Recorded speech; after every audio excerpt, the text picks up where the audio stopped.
Eu acho que finalmente tem um palpite bom do que pode ter cortado os blocos das pirâmides do Egito. E o mais curioso é que essa resposta não vem da arqueologia moderna, nem da engenharia, nem da física contemporânea. Ela vem de um texto antigo, preservado por milênios, mas ignorado por muita gente. O nome dessa coisa é Shamir. Quando falamos de tecnologias impossíveis no mundo antigo, quase sempre pensamos em alienígenas ou civilizações perdidas. Mas e se a resposta sempre esteve escrita? Só que descrita com um vocabulário limitado de uma época que não conhecia conceitos como energia, radiação ou tecnologia? É assim que surgem os chamados milagres nos textos antigos. Carruagens de fogo, colunas de luz, vozes que descem do céu, armas divinas. Nada disso é explicado como máquina, porque essa linguagem simplesmente não existia. O Shamir entra exatamente nessa categoria. Ele não aparece na Bíblia tradicional, mas surge em textos fundamentais da tradição judaica, especialmente no Talmud, no Tratado Gittin 68a e 68b, além de menções em Midrashim e comentários rabínicos antigos. Isso é importante. Não é lenda moderna, não é teoria da internet, é tradição escrita, discutida e preservada por séculos. O contexto é a construção do Templo de Salomão. Segundo a lei judaica, nenhuma ferramenta de ferro poderia ser usada. O ferro simbolizava a guerra e violência. O templo deveria ser construído em silêncio absoluto, em paz total. O próprio texto bíblico afirma que, durante a construção, não se ouvia o som de martelo, cinzel ou ferramenta. Isso é tecnicamente absurdo para qualquer construção em pedra. É nesse ponto que os sábios perguntam: como Salomão cortou pedras enormes, duríssimas, com encaixes precisos, sem ferro, sem impacto e sem barulho? A resposta é direta: com o Shamir. O Shamir é descrito como uma criatura minúscula, às vezes chamada de verme, às vezes apenas como algo vivo e perigoso.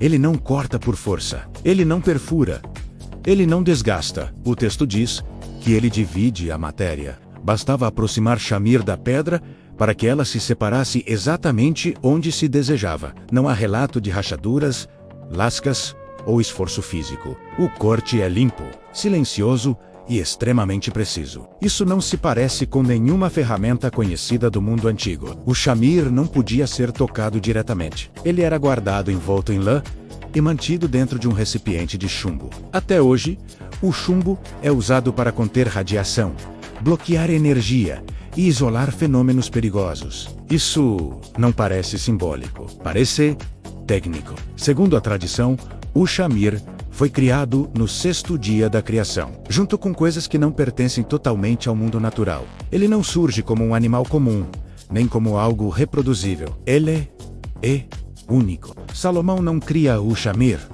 ele precisa obter o Shamir. E é aqui que a história fica ainda mais estranha. No Talmud, Salomão manda capturar Ashmedai, conhecido também como Asmadeias, o rei dos demônios. Após uma série de eventos, Ashmedai revela onde o Shamir está escondido e como ele pode ser usado. Agora, pausa importante aqui. Se a gente lê isso pela lente da gnose, tudo muda. Na tradição gnóstica, o mundo material não é governado por uma fonte divina, mas por entidades intermediárias. Os arcontes são administradores da matéria, arquitetos do mundo físico, detentores de conhecimento técnico sobre a realidade material. Eles não são deuses supremos, são engenheiros do cosmos. O demiurgo, figura central da gnose, cria o mundo material, e os arcontes operam esse sistema. Eles conhecem as leis da matéria, da forma, da construção da realidade física. Quando o Talmud fala de Salomão negociando com entidades que não são humanas para obter o Shamir, isso se encaixa perfeitamente na lógica gnóstica. Magia é transferência de conhecimento técnico, conhecimento que o ser humano comum não possui. O Shamir, nessa leitura, não seria um milagre, mas uma ferramenta arcontal, uma tecnologia capaz de manipular a matéria em nível profundo. Não há impacto, somente controle da estrutura da realidade material.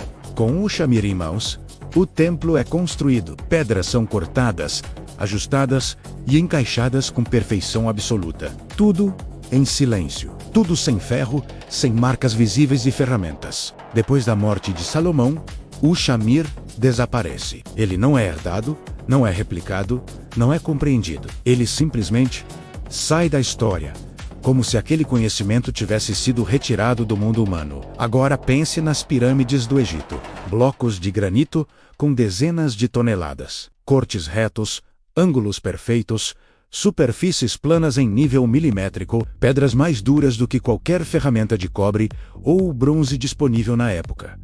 Sem marcas claras de cinzel, sem lógica construtiva convencional. A engenharia moderna ainda debate como isso foi feito. Uma tecnologia do tipo Shamir resolve esse problema imediatamente. Não como força bruta, mas como separação da matéria. Não como serragem, mas como divisão limpa. O mesmo padrão aparece em Sacsayhuaman e Ollantaytambo no Peru. Pedras irregulares que se encaixam como se fossem moldadas. Curvas perfeitas em rocha sólida. Isso não parece construção. Parece modelagem da pedra. Na Ilha de Páscoa, o Shamir explicaria a extração e o acabamento dos moais, ainda que não explique sozinho o transporte. A pergunta não é se o Shamir existiu exatamente como descrito. A pergunta é: o que os antigos estavam tentando descrever? Assim como carruagens de fogo podem ser aeronaves, armas dos deuses podem ser tecnologia, e vozes celestes podem ser comunicação avançada. O Shamir pode ter sido uma ferramenta que simplesmente não cabia no vocabulário humano da época. Talvez as pirâmides não sejam um mistério insolúvel.